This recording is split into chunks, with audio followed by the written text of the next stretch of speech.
지난주에 한 수업 내용을 잠시 검토하고 넘어가도록 하겠습니다. 1900년까지 빛은 파동인 줄 알았는데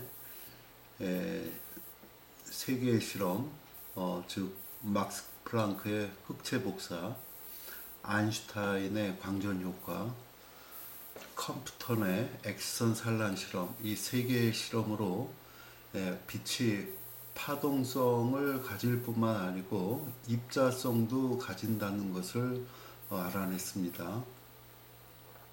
자, 여기 그 빈의 변이 법칙이라는 게 있습니다. 어떤 물체의 온도를 우리가 파장을 통해서 알아낼 수가 있습니다. 람다 맥스 곱하기 물체 절대 온도는 3 곱하기 10의 마이너스 3승 메타 K이라는 것이 비인의 변이 법칙입니다.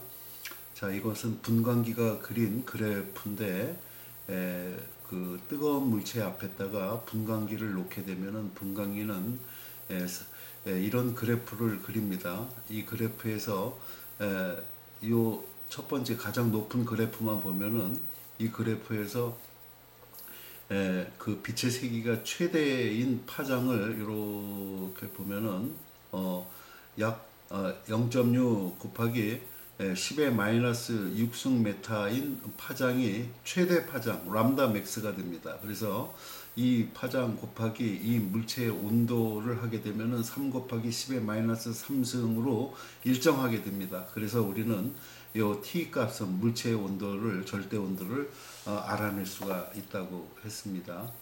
근데 문제가 된 것은 이 분광기라는 기계가 그린 이 그래프를 그때까지의 물리학으로다가 유도해 보려고 했는데 여기 모든 학자들이 다 실패를 하고 바로 여기 막스 플랑크가 바로 빛 에너지는 한유로 양자화되어 있다는 것을 밝혔습니다. 그 전까지는 빛 에너지는 그 전기장의 진폭의 제곱에 비례하는 것으로 알고 있었는데 새로운 빛 에너지가 밝혀진 것입니다. 그래서 빛 에너지는 플랑크 상수 곱하기 그 빛의 진동수로 주어진다는 것을 가정해 갖고 이 그래프를 멋지게 해석을 했습니다. 그래서 요 플랑크의 법칙으로 가면은 이게 분광기가 그린 그래프하고 딱 맞는데 그 전에 이론으로다가 우리가 이 그래프를 해석해 보면은 이렇게 파장이 짧아지는 자외선 영역으로 오면서 이게 이렇게 수렴하지 않고 계속 발산한다는 거예요. 이 밑에 있는 면적이 그 물체로부터 나오는 빛 에너지가 되는데 이렇게 무한대로 되면은 무한대의 에너지가 나온다는 뜻이 되기 때문에 이거는 잘못됐다는 거죠. 그래서 빛이라는 녀석이 이제 하한유라는 에너지로 양자화되어 있다는 것을 처음으로 밝힌 것입니다. 이 공로로 막스 플랑크는 노벨 물리학상을 수상했습니다. 자, 이것도 빛이 입자임을 밝히는 아인슈타인의 광전 효과입니다. 여기서 뭐 광전 문턱 진동수 저지전압의 의미는 이제 여러분들이 잘 알고 있을 겁니다. 이것도 마찬가지로 빛을 파동으로 해석을 하면은 절대로 이 광전 효과를 설명할 수가 없습니다. 그래서 반드시 진동수 이 그래프에서 보면은 진동수가 10의 14승 헬츠 이상이 되는 그러한 빛이 들어와야지만이 금속으로부터 전자가 튀어나간다는 거예요.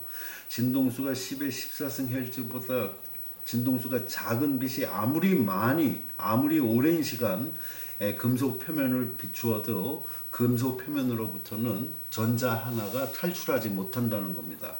이거는 빛의 파동론으로서는 도저히 이해할 수 없는 결과였고 여기 그 빛을 입자로 표현할 때 우리가 광자라고 부릅니다. 빛을 파동으로 표현할 때는 전자기 파동이라고 부르는데 광자라고 부릅니다. 그래서 이 광자를 영어로 포톤이라고 부르는데 빛 에너지 덩어리라는 뜻입니다. 이 포톤이라는 이름을 아인슈타인이 만들어낸 겁니다. 자, 이 밑에 들어오는 빛 에너지는 금속의 일함수 더하기 튀어나간 전자의 운동 에너지가 된다는 것이 방정식이 되겠습니다.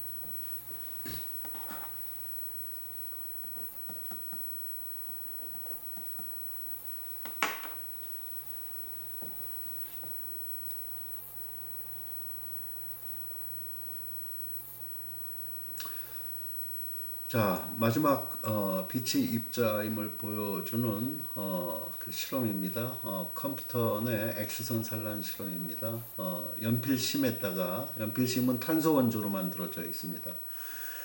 즉 탄소 원자에 X선이라는 빛을 쪼였을 때 그 탄소 원자 주변에 있는 전자들이 튀어나가고 입사한 X선이라는 광자가 이렇게 튀어나가는 모습이 그려져 있는데 이거는 입사하는 당구공이 정지한 당구공과 충돌을 해갖고 이런 세타 플러스 파이라는 각도로다가 튀겨나가는 이러한 당구공의 충돌 현상으로다가 해석을 한 겁니다.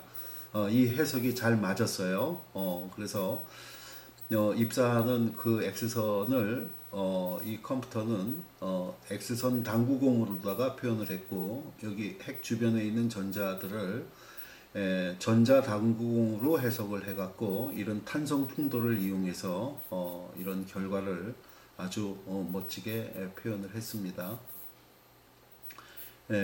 그 K셀에 있는 전자와 L셀에 있는 전자가 다르게 행동한다는 것을 앞에서 본 적이 있습니다. 그래서 충돌 전에 운동 에너지와 충돌 전후의 운동 에너지와 충돌 전후의 운동량이 보존되는 충돌이 당구공의 탄성 충돌입니다. 이 표현식에 입각해 갖고 계산을 해보게 되면은 이런 그 컴퓨턴 이동 델타 람다 원래의 길어진 파장에서 원래의 파장을 뺀 이 델타 람다라는 값은 이렇게 주어진다는 겁니다. M0는 전자의 정지질량, C는 광속, 플랑크 상수 1 코사인 파이는 입사한 X선이 X축과 형성하는 산란 각도가 되겠습니다. 튀어나가는 각도가 되겠습니다. 파이 값은. 자, 이 그림에서 보시다시피 두 개씩의 이런 파장이 원래의 파장과 길어진 파장 람다 프라임이 각도에 따라서 두 개씩 나타난다는 것을 알 수가 있습니다. 자, 이것은 빛의 고전 이론인 어떤 물체가 파장이 람다인 빛을 흡수하면은 반드시 파장이 람다인 빛을 방출해야 된다는 고전적 전자기 이론에 배치되는 아주 놀라운 실험이었습니다. 즉, 이 실험은 그 전자기학의 고전 이론은 설명할 수 없는 그러한 실험이었습니다.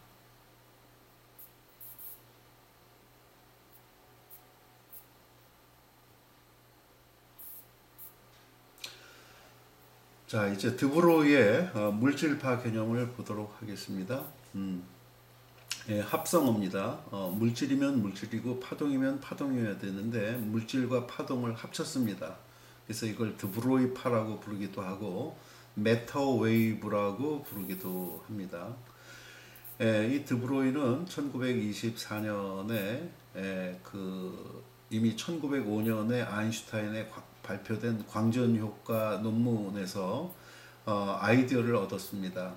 파동으로만 알려졌었던 빛이 입자성을 갖고 있다는, 즉 빛의 양면성이 밝혀졌습니다. 이 아이디어를 이 드브로이, 프랑스의 드브로이라는 물리학자는 빛뿐만 아니고 일반적으로 움직이고 있는 모든 물질에다가 파동 입자의 이중성을 갖다가 그 이중성을 띠고 있지 않을까. 움직이는 모든 물질들은 그러한 아이디어를 논문으로다가 발표를 한 것이 바로 이겁니다. 자, 어떠한 경우에는, 즉 어떤 실험에서는 빛은 파동으로 행해합니다. 반면에 어떤 경우에는 빛은 입자처럼 행동을 합니다. 자, 그래서 빛뿐만 아니고 모든 물질들이 이러한 파동과 입자성을 갖고 있지 않을까 생각을 한 겁니다. 그래서 이름을 물질파라고 짓고 박사학위 논문을 썼습니다. 그래서 이거 한번 봅시다. 자, 여기서 P라는 녀석은 어떤 질량이 M인 물질이 V라는 속도로 움직일 때의 운동량입니다. 그래서 P 이퀄 MV가 되죠. 그래서 질량이 M인 물질을 파장으로다가 표현한 식입니다. 이걸 물질 파장이라고 부릅니다. 즉 MV 분지 플랑크 상수 하 해주게 되면은 이걸 우리는 움직이는 물질을 이러한 파장으로 표현할 수 있다는 거예요. 자, 이 논문을 여기 미국의 데이비슨하고 저머 그리고 영국의 GP 톰슨이 실험으로 확인을 해 보았습니다. 과연 이 논문이 맞는가 틀리는가 실험으로 확인을 해 보았어요. 해 보았더니 그 실험 결과가 이렇게 나왔습니다. 이거는 그 밝은 색은 이제 그 파동들이 보강 간섭을 해서 밝은 무늬가 나타나고 어두운 녀석은 소멸 간섭을 해서 어두운 무늬가 나타나는 거예요. 이러한 실험은 빛이 파동이라고 알려졌었던 1801년 영국의 토마스 영의 슬릿 실험으로다가 이런 그림들이 나옵니다. 즉 빛이라는 그 전자기 파동을 슬릿을 통과시키면은 이러한 간섭 무늬가 나오게 됩니다. 그래서 실험을 해보았어요. 자, 두 물질을 갖고 실험을 해봤습니다. GP 톰슨은 첫 번째 실험은 X선이라는 전자기 파동을 여기 그 슬릿에다가 통과를 시키는데 이 슬릿이 뭐냐면은 알루미늄의 얇은 막입니다. 이거 김밥 쌀 때 사용하는 알루미늄 포일입니다. 알루미늄 포일이 거시적으로 보면은 꽉 막혀 있는 것 같지만은 미시적으로다가 보면은 구멍이 굉장히 많습니다. 그래서 그 구멍 각각이 슬릿으로 작용을 하는 거예요.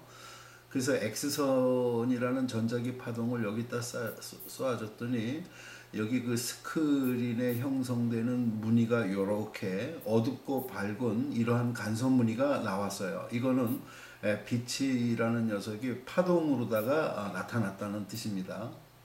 자, 두 번째 실험은 여기다가 질량을 가진 전자를 갖다가 이 슬릿에다가 입사를 시켜준 겁니다.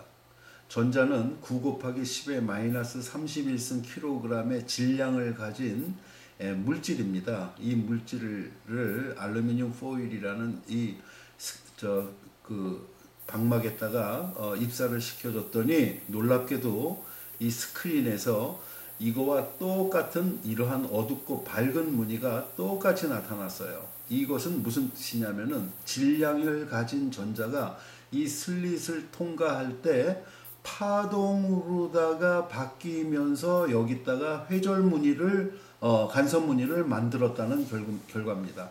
똑같죠, 형태가.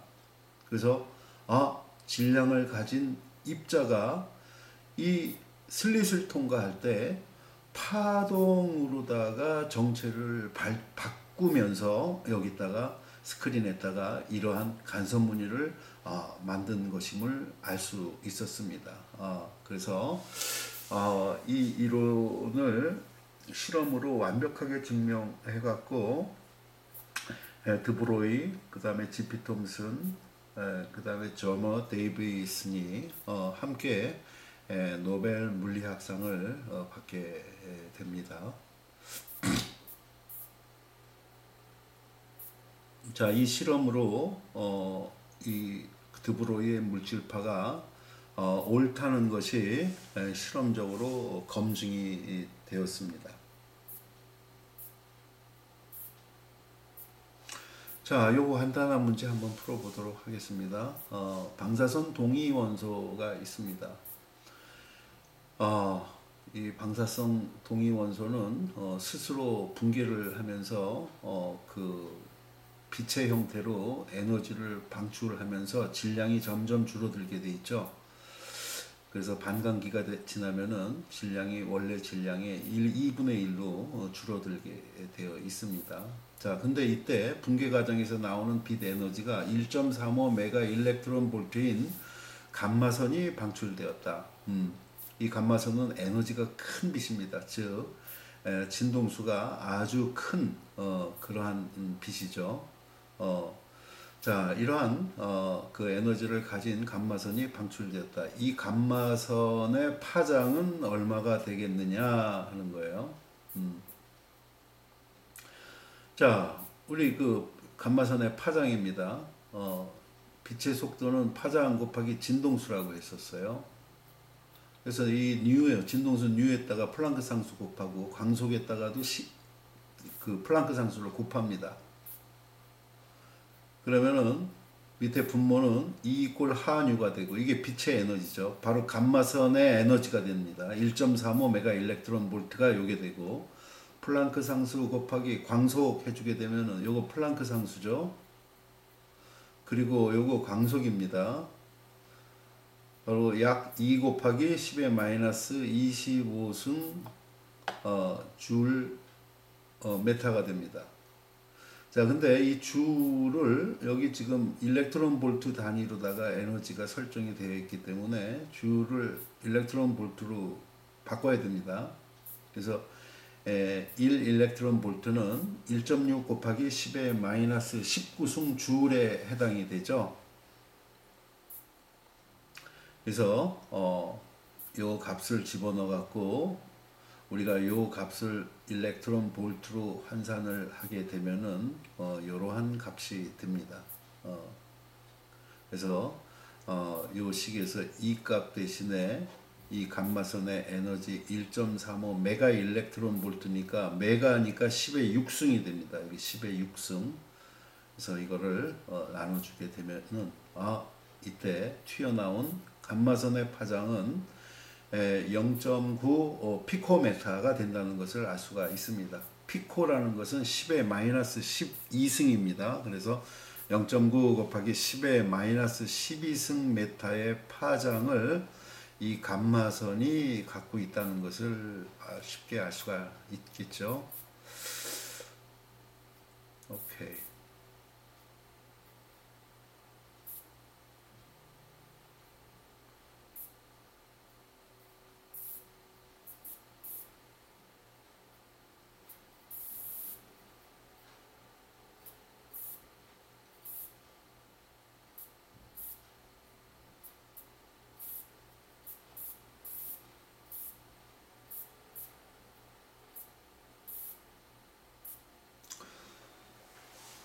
자, 다음이 그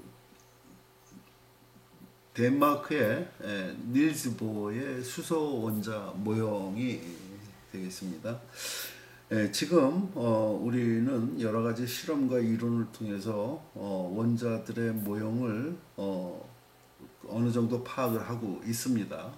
근데 이 보어가 수소 원자 모형을 발표했을 때는 1913년입니다.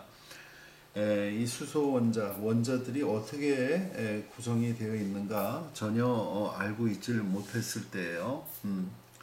근데 이 보어가 밝힌 이 수소 원자 모형은 일부는 맞지만은 일부는 틀렸습니다. 그런데 이 보어의 수소 원자 모형이 일부는 맞고 일부는 틀렸음에도 중요한 것은 뭐냐면은 고전 물리학에서 이 양자 물리학으로 넘어가는 중요한 브릿지 역할을 하기 때문입니다.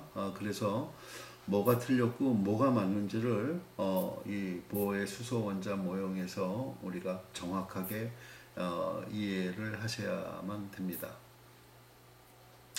자, 보어의 수소 원자 모형이에요. 이 보어의 수소 원자 모형이 1913년에 나왔는데 그 전에 영국의 그 G.P. 톰슨의 아버지인 J.J. 톰슨이라는 물리학자가 원자 모형을 밝힌 적이 있습니다. 그 건포도 푸딩 모델이라고 해서 지금 우리가 알고 있는 원자 모형하고는 정반대되는 그러한 틀린 모형이었습니다. 뭐냐 하면은 이 탐슨의 J.J. 탐슨의 원자 모형이 어떤 거냐면은 그 푸딩이라는 게 있습니다. 여러분들 걸쭉한 죽처럼 이렇게 마트에서 파는 그런 푸딩이라는 음식이 있어요. 그 걸쭉한 그 푸딩 속에 건포도를 몇 개 집어넣습니다. 근데 톰슨은 원자를 어떻게 해석했냐면은 걸쭉한 그 풀과 같은 푸딩이 원자의 핵이고 그 건포도 몇 개 들어가 있는 건포도가 전자라고 생각을 했었습니다. 근데 지금은 이제 전혀 반대죠. 바로 그 단단한 핵 주변을 전자들이 구름 형태로 이렇게 움직이고 있는 그러한 형태로 우리가 원자 모형을 이해하고 있습니다. 자, 이 보의 수소 원자 모형 알아보도록 하겠습니다.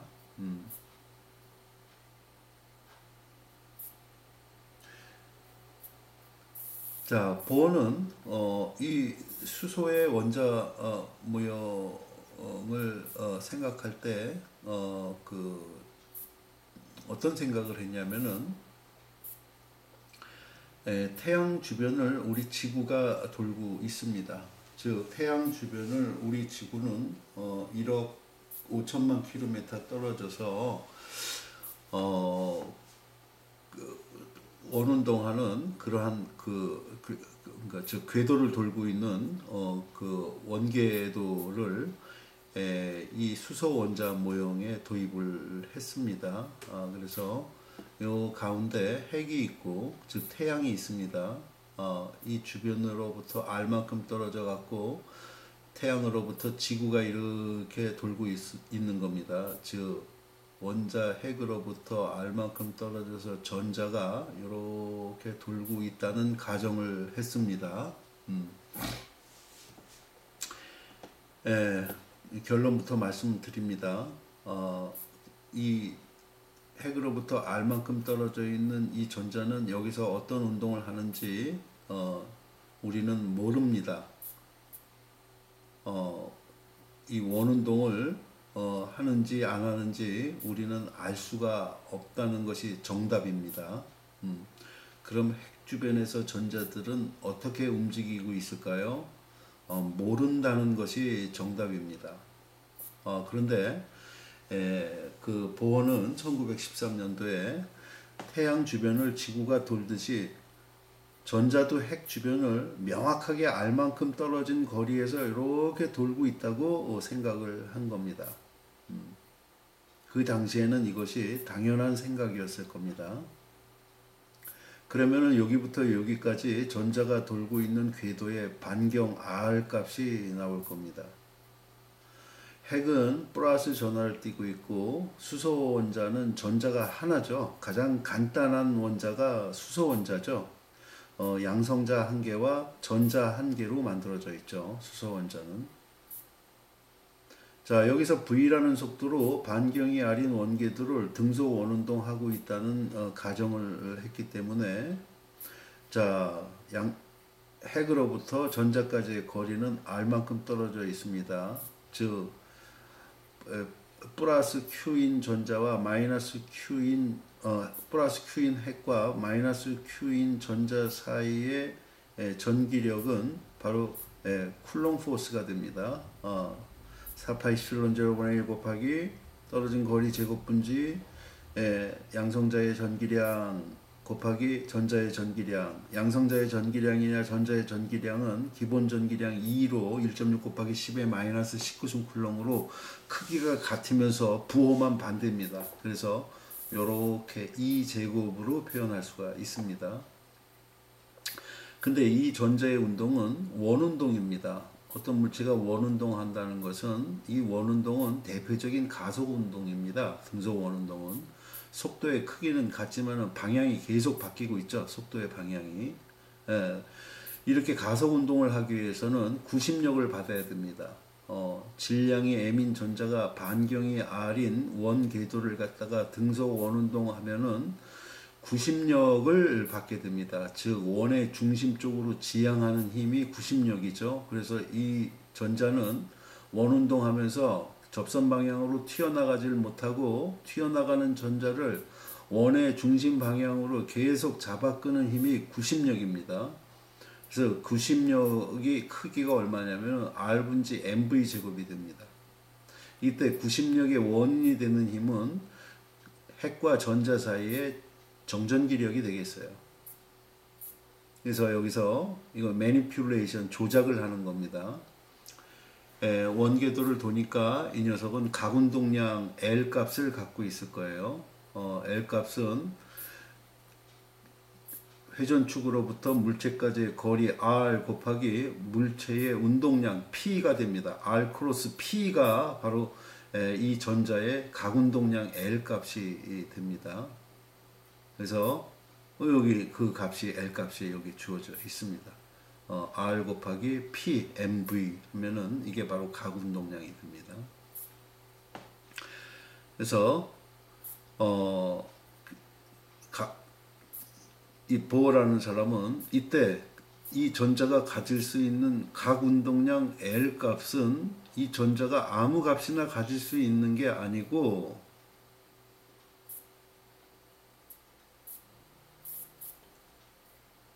여기를 놓쳤군요.